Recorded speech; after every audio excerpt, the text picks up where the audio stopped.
We provide you the platform to turn your dreams into reality. Give wings to your aspirations with KR Mangalam University. रात में जब लोग नींद में थे, तब पाकिस्तान में मौजूद आतंकी कैंपों पर भारतीय सेना के ऑपरेशन सिंदूर ने कहर बरपा दिया।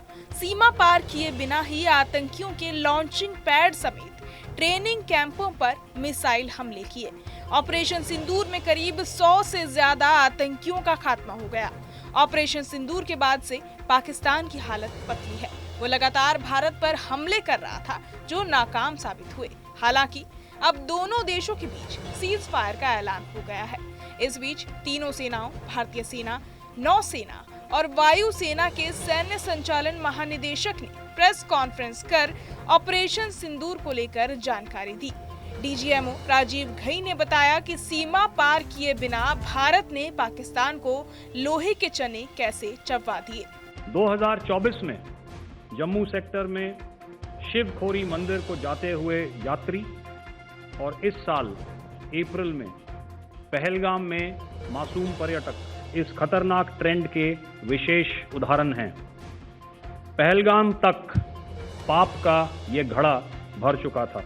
जो दुर्दशा कल आपने पाकिस्तान एयरफील्ड की देखी और शायद आज भी एयर मार्शल भारती की प्रेजेंटेशन में पाकिस्तान के ड्रोन्स और वेपनाइज्ड यूएवीज से की गई हमलावर कोशिशें भी इस ग्रिड के कारण नाकाम हुई। जब हौसले बुलंद हों तो मंजिलें भी कदम चूमती हैं। आज आप सब के साथ भारतीय सेना के एयर डिफेंस मेजर्स, जो कि हमने इंडियन एयरफोर्स के साथ मिलजुल कर तालमेल में लिए, उसके बारे में कुछ बातचीत करूंगा। इस विषय में मैंने कल भी कुछ टिप्पणी करी थी, लेकिन आज मैं इस युद्ध के अहम एस्पेक्ट के बारे में आपको थोड़ा और पर्सपेक्टिव देना चाहता हूं। हमें एयर डिफेंस ऑपरेशन सिंदूर के एयर डिफेंस की कार्रवाई को एक कॉन्टेक्स्ट में समझने की आवश्यकता है। मैंने आपको कल बताया था कि पिछले कुछ सालों में आतंक की गतिविधियों का कैरेक्टर जो है उसमें कुछ बदलाव आ रहा था। अब हमारी मिलिट्री के साथ साथ मासूम सिविलियंस जो कि अपना बचाव करने में विफल थे, उन पर भी हमले हो रहे थे। 2024 में जम्मू सेक्टर में शिव खोरी मंदिर को जाते हुए यात्री और इस साल अप्रैल में पहलगाम में मासूम पर्यटक इस खतरनाक ट्रेंड के विशेष उदाहरण हैं।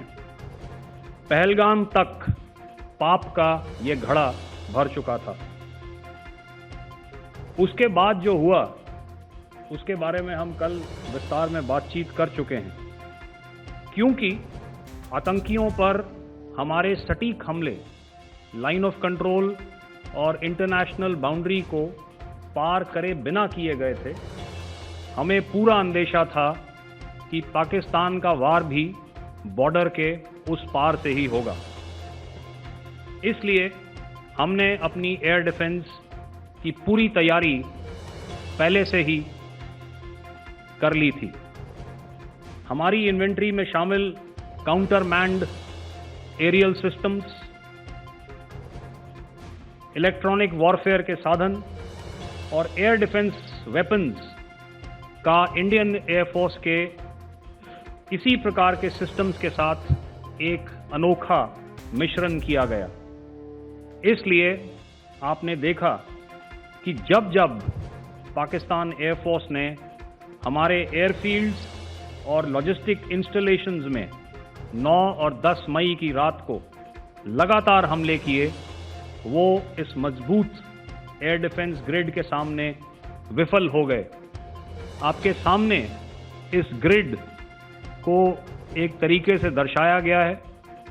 आप देख रहे हैं कि इंटरनेशनल बाउंड्री से कितनी layers, radars, counter unmanned aerial systems, उसके पीछे शोल्डर फायर्ड वेपन्स, हमारे विंटेज एयर डिफेंस वेपन्स जो कि काफ़ी सालों से हमारी सेना में हैं।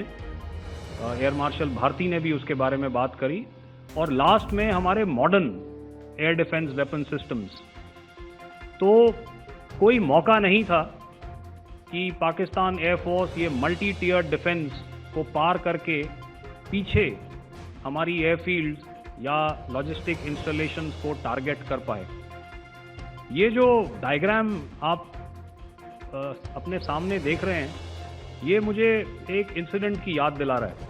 आपको बता दें कि ऑपरेशन सिंदूर में भारत ने बहावलपुर में जैश-ए-मोहम्मद के हेडक्वार्टर और पाकिस्तान के पंजाब प्रांत के मुरिदके में लश्कर-ए-तैयबा के मुख्यालय पर हमला किया। 22 अप्रैल को पहलगाम में हुए आतंकी हमले में मारे गए 26 लोगों की मौत के बाद ये भारत का प्रचंड पलटवार है। बहरहाल इस पूरी खबर को सुनकर आप क्या कुछ सोचते हैं, हमें कमेंट बॉक्स में जरूर बताएं और बाकी तमाम खबरों के लिए सब्सक्राइब करें न्यूज नेशन। न्यूज नेशन अब व्हाट्सएप पर खबरों के ताजा अपडेट के लिए न्यूज नेशन के इस QR कोड को स्कैन करें।